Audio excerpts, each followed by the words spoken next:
Welcome back to Math Mini Lessons. In this lesson, we're going to work on completing a pattern, and we're going to use the same criteria for success from the last lesson. Let's look at the first teacher model. In this one, the first row of the pattern has 5 tiles, which we can see 1, 2, 3, 4, 5. And each row after that has 2 more tiles. So we're adding +2 and +2. That's our rule each time, just adding 2. So I know this row has 7 and this row has 9.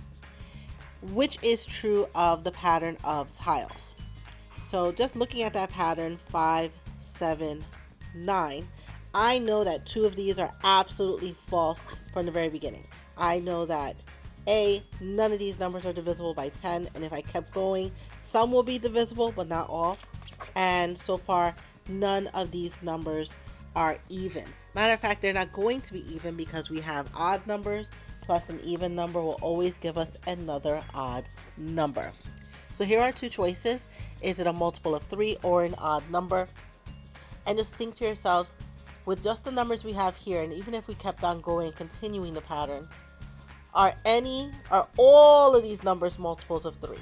No, only one number is. So I could eliminate 3, but they are all odd.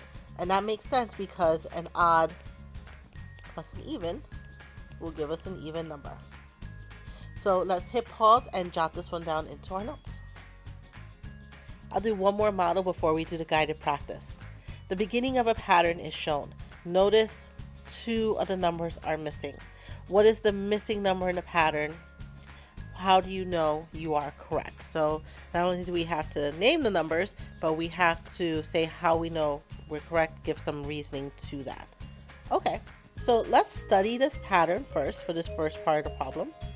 And it starts off 3 blank, 11, 15 blank, and 23. We definitely have a growing pattern. Our numbers are getting bigger, but it's hard to tell if it's going to be just a simple growing pattern or if it's multiplying or adding. It's kind of hard to tell because we could only look at this part right here. And to go from 11 to 15, well, I'm not going to multiply by a whole number, but I can add. I can add 4. So what I'm going to do here is I'm going to test this pattern and see if I continued it, would I get to 23? Okay, so if we added 4 and then we added 4 again, would we get to 23? Well, 15 plus 4 is 19, so that works. And 19 plus 4 makes 23, so that works. So we have our first missing number. Now we got to figure out this one. That means we're going to have to work backwards. So you could either subtract 4 or you can just start from 3 and add 4. And then add 4 again to see if it gets you to 11. 3 plus 4 is 7. So let's see if this is true. 3 plus 4 is 7, yes. 7 plus 4 is 11, yes. 11 plus 4 is 15, yes. 15 plus 4 is 19, and 19 plus 4 is 23. So we have figured out the missing numbers, and we know we're correct because we tested it. So we have to actually write that down. Okay, and there, the missing numbers are 7 and 19. I found the pattern, add 4, comma, and use it to complete the pattern. I would add more room, I would say the pattern above. And that's what we want to do. We want to show, and not only is this in words, but we can see it, right? You can actually see in my work that that's what I did. And that's the awesome thing about math. That's not only our words that can show what we did, but we can verify it with our math work as well. So let's look at the next part.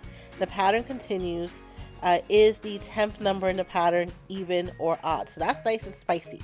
And I don't want to continue the pattern. I want to think about what we know. And I noticed that all these numbers are odd. And so if I continued it, just adding 4s, would I ever get an even number? No. I know that's not true because an even number plus an odd number is always going to give me an odd number.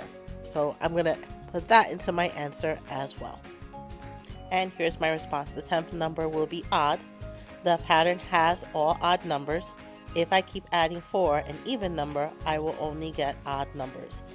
And because on the bottom we know an even plus an odd will always give us an odd. I'm going to put that there on the bottom. All right, so let's hit pause and jot this one down into your notes. Let's move into the first guided practice. Leslie says that 5 multiplied by an even number always results in an even product. Is Leslie's statement correct?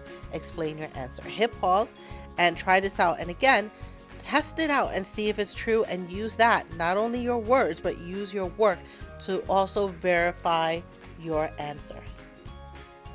So just like the last guided practice, for these you actually have to test them out. So let's see if Leslie was right. If you tried it out with even numbers, you would see that you would always get an even product. If you tried multiplying 5 by odd numbers, they always end in an odd number 5. So here is the answer, and you might have something very similar. Leslie is correct. 5 multiplied by an even number is an even number ending in 0. I actually want to change that to an even number, to an even product. So let's move that around. An even product ending in 0. So, and notice here, not only do I have this, but I have work that justifies it, that shows with evidence my answer. So I could even say, look at my examples for more evidence. So you probably have something similar in your work. But again, the big key is actually test it out. Test whatever your patterns are and use that to help verify your answer. Hit pause and we'll go to the very next guided practice. Last one, we're going to complete the pattern 3 blank 75 375. What is the missing number? What is the rule? And using the rule, what would the next number in the pattern be? All right, hit pause and work this one out. Okay, so let's look at our answer here. The missing number is 15, and the rule is to multiply by 5, or times 5, or you just put the symbol by 5.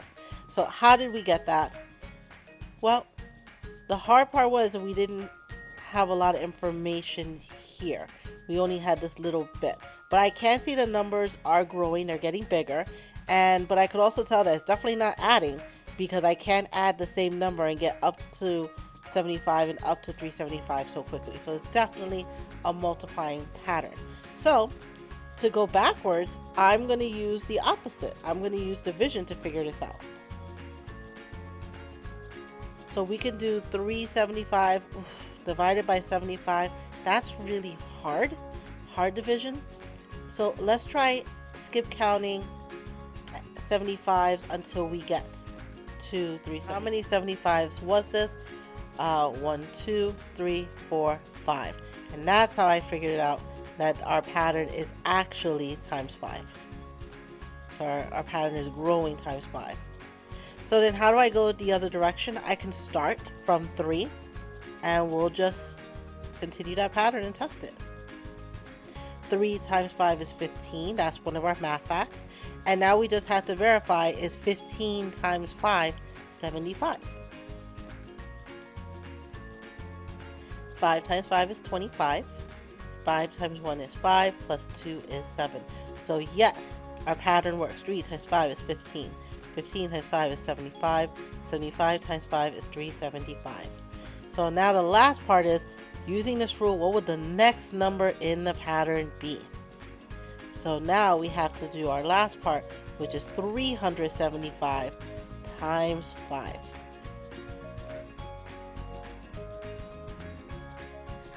Okay, piece by piece. 5 times 5 is 25.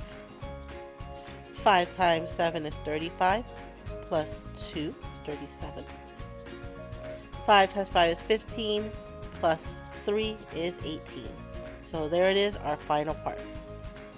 So that's it for today, Math Marvels. Look at all the thinking we had to do to solve this. We had to figure out what the pattern is and actually use it to complete a pattern and actually test it out. So we're doing a lot of logical thinking with numbers in this lesson.